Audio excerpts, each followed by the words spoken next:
استعانت یہ لفظ کئی مقامات پر آیا. وَاسْتَعِینُوا مدد طلب کرو. اب یہ فرما کون رہا ہے جس کو ہم حاجت روا کہتے ہیں، مشکل کشا کہتے ہیں؟ وہی اللہ. وہ اللہ مشکل کشا امت کو فرما رہا ہے کہ لوگوں تم دوسروں کی مشکل کشائی کرو، حاجت روائی کرو، تکلیفیں دور کرو.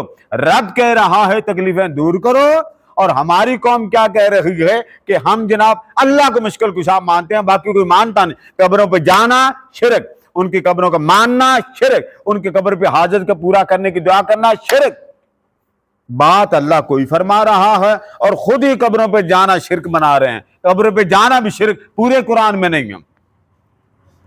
قبروں سے مانگنا شرک، پورے قرآن میں نہیں. ایک قبر کا نام نہیں ہے کہ اللہ نے فرمایا ہے کہ جو قبر پہ جاتا مشرک.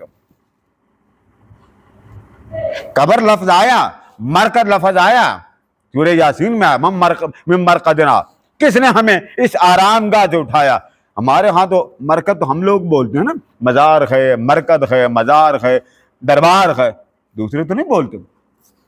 میرا اب سوال یہ ہے کہ جب یہ قرآن مجید میں قبروں پر جانے والا مشرک نہیں ہے، آیت نہیں،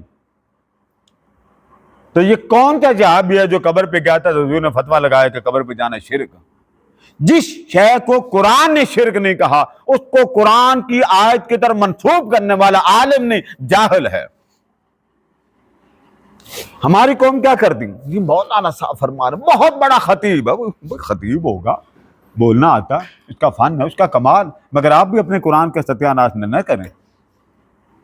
حضور نے جب فرما دیا کہ بڑے بڑے آئیں گے، قرآن مجید میں نہیں آتا بڑے بڑے نمازی دوزخ میں جائیں گے. قصور آپ کا، نماز کا نہیں. بخاری کھولیے، مسلم کھولیے، متفق علیہ حدیث ہے. آقا دو جہاں علیہ السلام نے فرمایا بڑے بڑے لوگ آئیں گے، وہ دین کو بغیر دیکھے، دین کے حکم کے بغیر اپنی مرضی سے فتویٰ دیں گے. فرمایا ان سے بچنا. کتاب الاعتصام والسنہ مشکات شریف نکالیے. لہذا اس بات کو سمجھیں، جو بات قرآن نہیں کہتا قرآن پہ نہ لگائیں.